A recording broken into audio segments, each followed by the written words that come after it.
is the promise. I will not forget thee.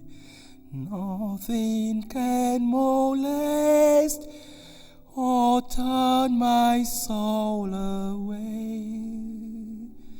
If though the night be dark within the valley, just beyond is shining an eternal day.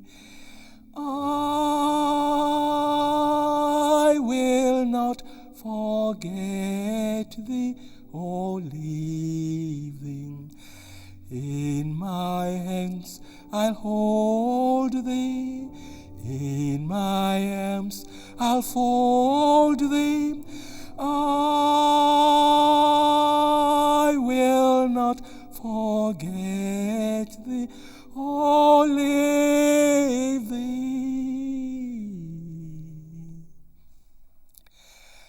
I am thy Redeemer.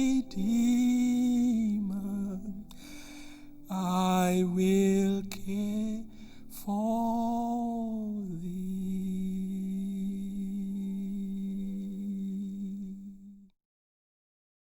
We are treating the topic, stand by the roads and ask for the ancient path, where the good way is, and walk in it.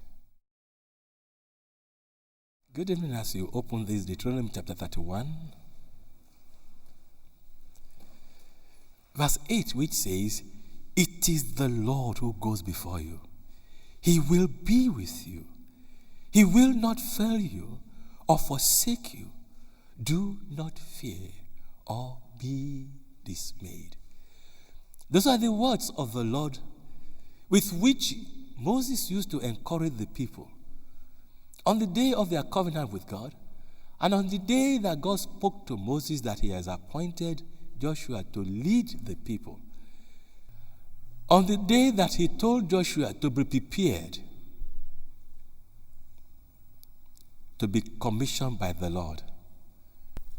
And God himself took upon himself to lead the people.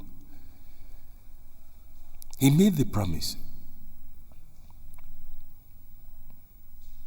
And he said in that verse 6, as I reminded you in the last episode, "Be strong and of good courage. Do not fear or be in dread of them. For it is the Lord your God who goes with you." That is the ancient path that we are seeking. The path in which the Lord will go with us. He knows the way through the wilderness.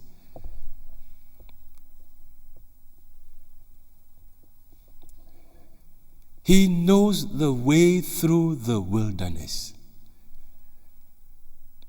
And all we have to do is just to follow simply. That's all. When he's with you, you cannot make mistakes. You cannot go astray.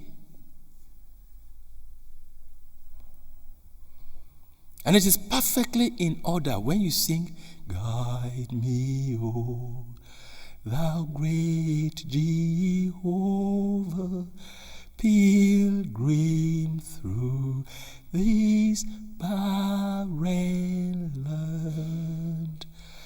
I am weak, but thou art mighty. Hold me with thy powerful hand. Bread of heaven, feed me now and evermore.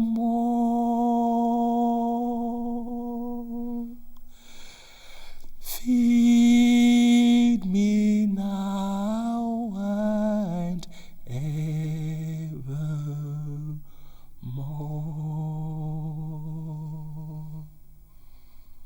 It's a hymn of prayer.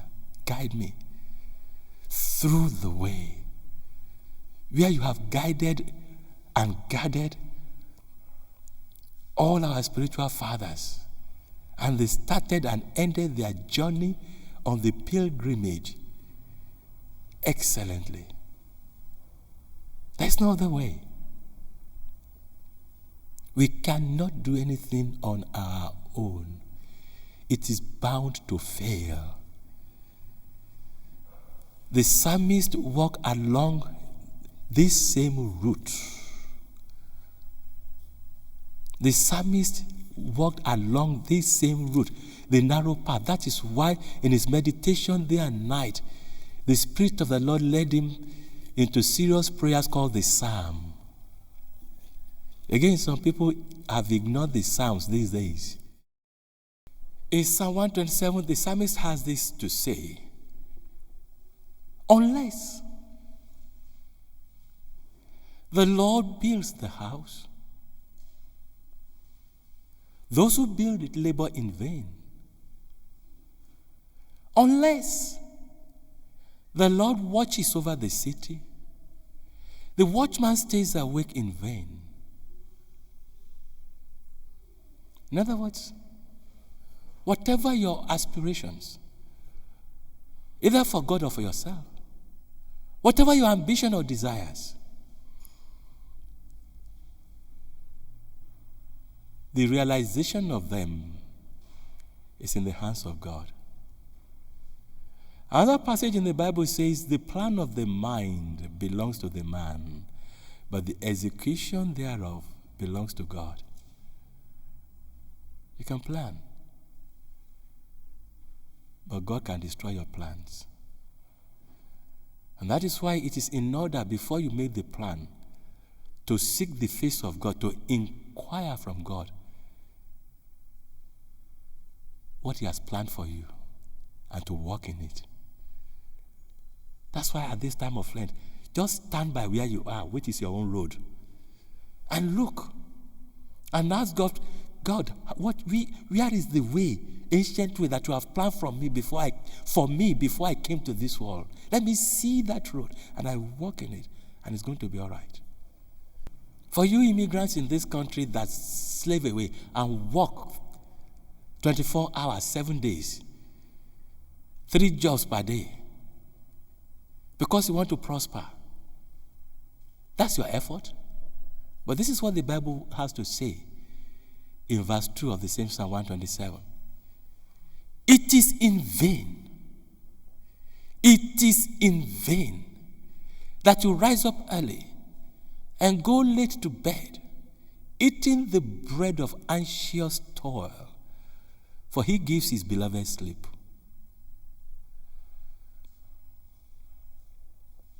All the 3 jobs that you do per day, where is your happiness?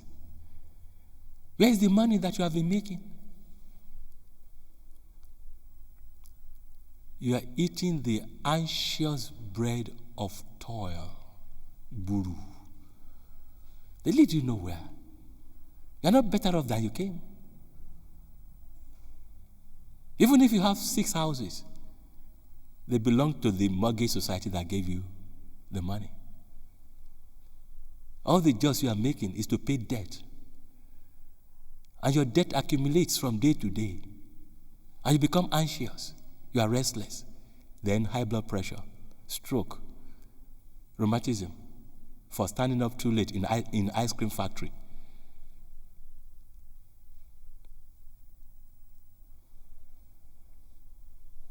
Because you did not seek the face of the Lord to guide you, oh thou great Jehovah.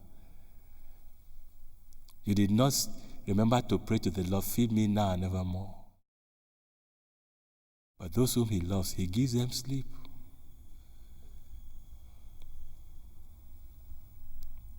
That psalm has not finished about seeking the will of the Lord and His help to find the easy way out.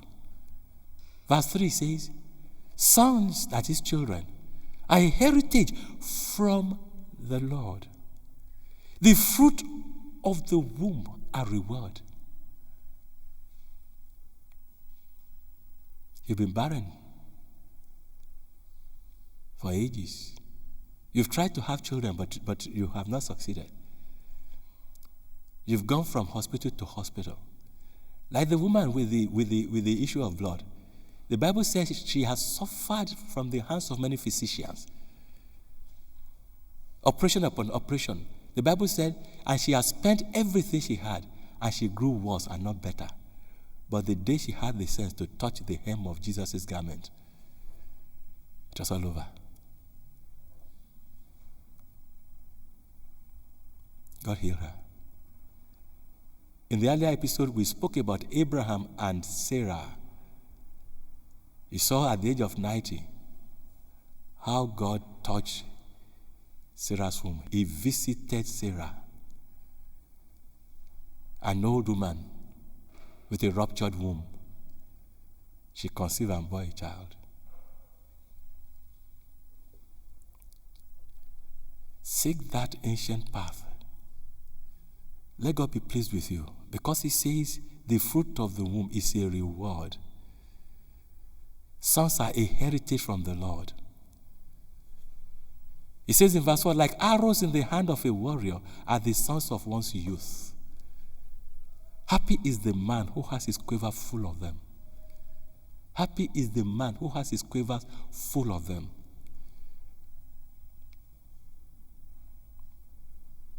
Do we understand the Bible?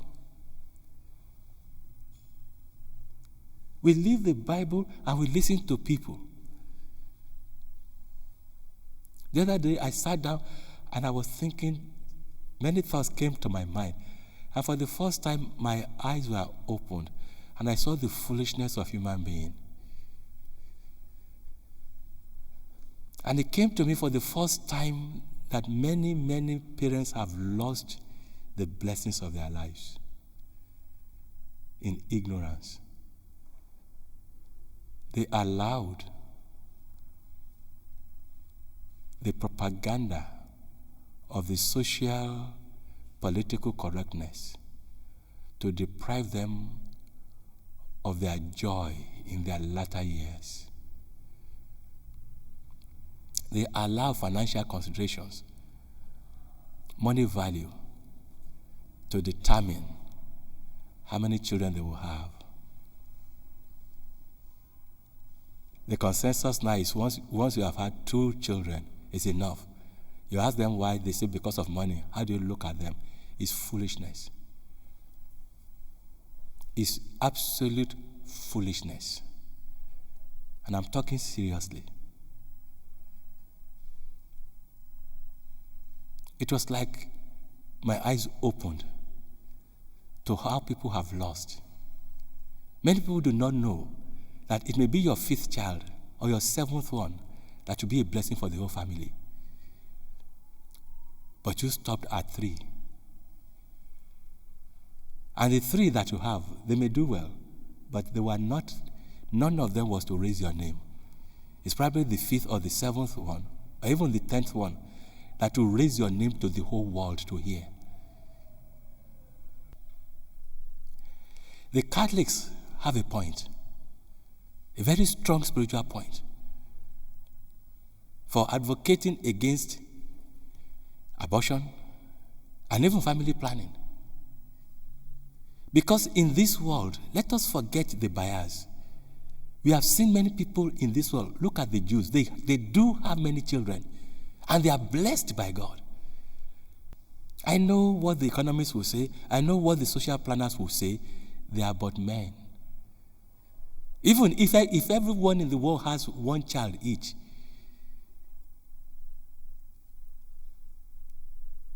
the people will not prosper.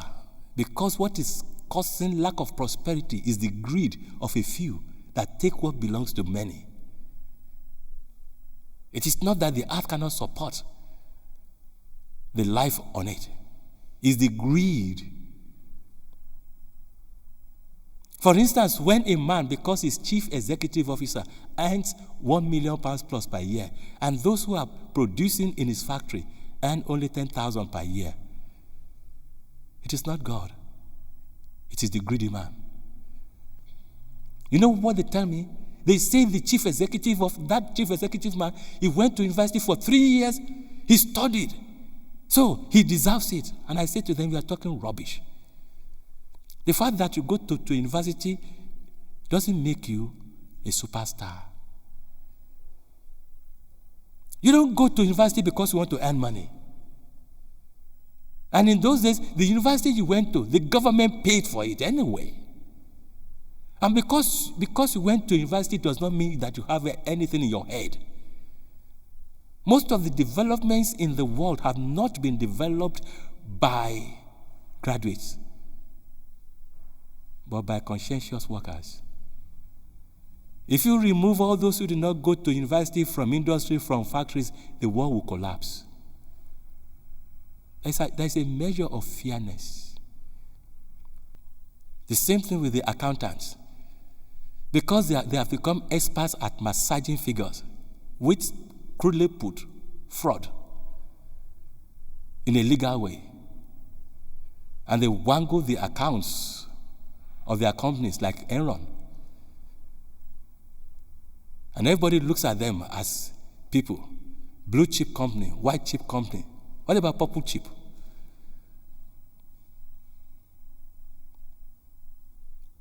The swindling goes on. And everybody aspires to be like them. But they do it at the expense of those who are really struggling. Don't you understand? Most of the industries have been moved away from Europe to developing Asian countries where they use the human labor cheap. And they bring the same goods back with greater profit. They will not pay those people there the money they pay our people here. So it is not, therefore, the world that cannot support all those who are on it. It is the greedy ones.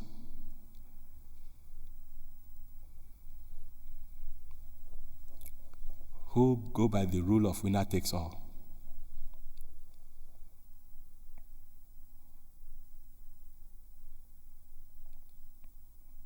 I want you to rethink.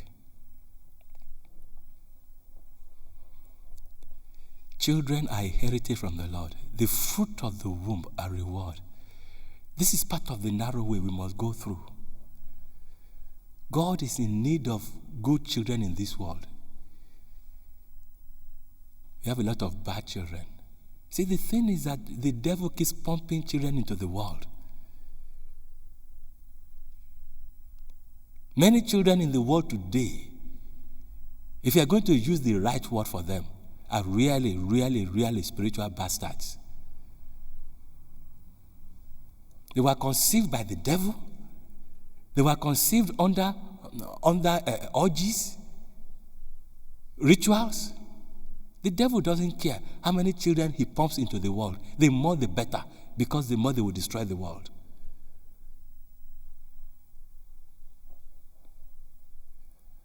But those who belong to God, they limit it because they think about money. The devil doesn't think about money. Go and destroy. Whereas God did not tell the devil, multiply and fill the earth. It was his people he told, multiply and fill the earth. But the people who have become wiser than God, limit it to 1.1 or 2.2. As if you are a motor car with a valve or cylinder. Huh? The older you become, the more you appreciate little children. And when your big children decide to go on their way and they don't want to play with you anymore, you have the little ones coming up that will give you joy. Don't you understand? Verse 4, Psalm 127, like arrows in the hand of a warrior are the sons of one's youth. If you're a warrior and you are fighting a battle, the more the arrows you have, the more you will deal with the enemy. Your children are supposed to,